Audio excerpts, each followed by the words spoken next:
حضرت حنا سلام اللہ علیہ اللہ کی جلیل القدر بندی ہیں. یہ سورہ آل عمران ہے. یہ اس عظیم المرتبت خاندان کے نام پر منسوب ہے. حضرت حنا حضرت عمران کی بیوی ہیں اور اس جوڑے کے ہاں اولاد نہیں تھی. صبر شکر کر کے زندگی کاٹ رہے تھے. کوئی بات نہیں، اگر اولاد نہیں ہے تو کوئی بات نہیں، اللہ کی تقسیم پہ ہم راضی ہیں. ایک دن دوپہر کا وقت تھا. صحن میں چارپائی بچھائے آپ جو ہیں وہ لیٹی تھی کہ کیا دیکھا کہ گھونسلے میں چڑیا نے بچے نکالے ہوئے اور کہیں سے چڑیا اڑ کے جا کے دانا اٹھا کے لاتی ہے. بچہ چونچ کھولتا ہے اور اس کی ماں اس کی چونچ میں دانا ڈالتی ہے. بچے اور ماں کا یہ پیار دیکھا تو حضرت حنا کا دل چوٹ کھا گیا اور عرض کی مالک تو نے جانوروں کو بھی بچے دیے ہیں اور وہ بھی ان سے پیار کرتے ہیں، تو میں اولاد سے محروم ہوں. میرے مالک اگر تو مجھے اولاد دے تو بیت اللہ کے لیے اسے وقف کر دوں گی. اللہ نے ان کی گود ہری کر دی.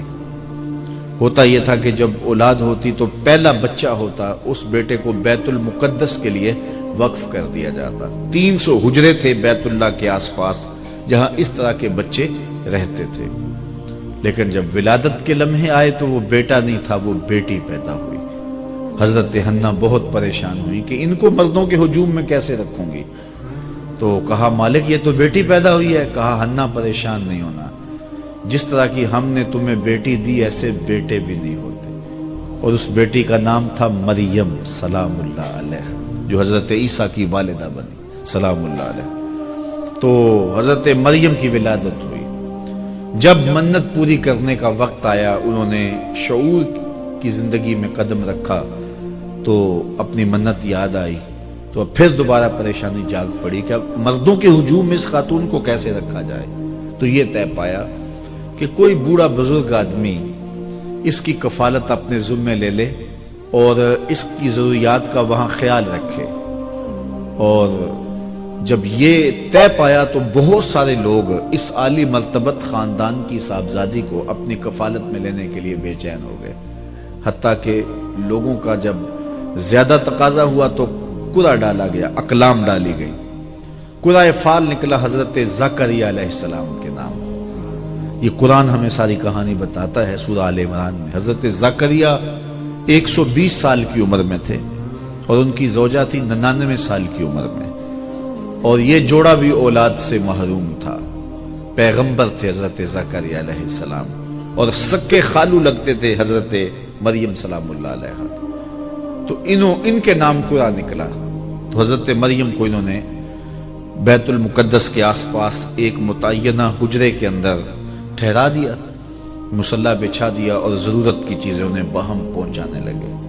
حضرت مریم دن کو روزہ رکھتی اور رات کو عبادت میں بسر کرتے تھے.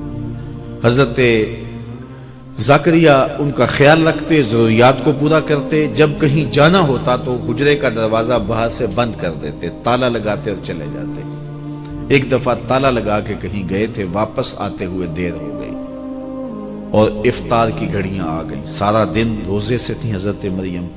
تو حضرت زکریا وقت پہ پہنچ نہ پائے. دل میں بڑی تشویش تھی کہ بیٹی نے روزہ کھولنا ہے اور میں پہنچ نہیں پایا اور افطاری نہیں دے سکا. خیر جلدی جلدی گئے، جا کے دروازہ کھولا. وجد عندها رزقا. دروازہ کھولا تو کیا دیکھا، وہاں بے موسم پھل پڑے ہوئے.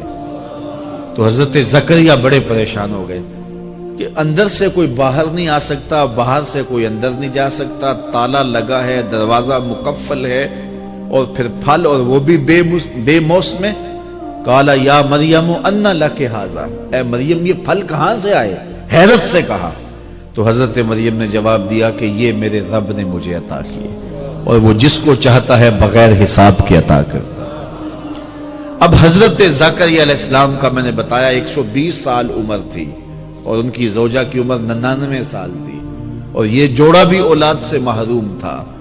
اب بے موسم پھل جب حجرہ مریم میں اترتے ہوئے دیکھے تو حضرت زکریا کا دل بھی چوٹ کھا گیا. ہنالک دعا زکریا رب. حضرت زکریا نے وہیں کھڑے ہو کے دعا مانگنا شروع کر دی. مالک جب تو اپنی بندی کو بے موسم پھل دے سکتا ہے تو مجھے بے موسمی اولاد نہیں دے سکتا؟ میرے شجر عمر پر بھی اولاد آنے کا موسم بیت گیا ہے لیکن یہاں بے موسم پھل تو نے دیے ہیں تو مجھے بھی اولاد کا پھل بے موسمہ تو عطا کرنے پہ قادر ہے. وہیں کھڑے ہو کے حضرت سیدنا زکریا دعا مانگنے لگے. پھر کیا ہوا؟ ان کی دعا رد کر دی گئی. کس عمر میں دعا مانگ رہے ہو؟ کہاں مانگ رہے ہو؟ بیت اللہ سامنے ہے، صخرہ کے پاس کیوں نہیں جاتے؟ حجرہ مریم میں ایک ولیہ کے پاس کیوں مانگ رہے ہو؟ نہیں، بلکہ کیا ہوا؟ فنادتہ الملائکہ، وہ ابھی وہو قائم یصلی فی المحراب، وہ وہاں حجرے میں کھڑے ہو کے دعا مانگ ہی رہے تھے کہ فرشتوں نے آ کے ندا دی ان اللہ یبشرک بیحییٰ، اے زکریا تمہیں مبارک ہو، ہم تمہیں یحییٰ کی بشارت دیتے. تو بے موسم پھلوں کا آنا یہ کرامت ہے اللہ کی ولیہ حضرت مریم سلام اللہ علیہا کی. اور پھر یہ بات سمجھ میں آئی کہ جہاں اللہ کی رحمتیں اترتی دیکھی جائیں وہاں دعا مانگی جائے، اور وہاں مانگی ہوئی دعائیں پھر رد نہیں ہوتی ہیں. اور حضرت زکریا وہاں کھڑے ہو کے دعا مانگتے ہیں.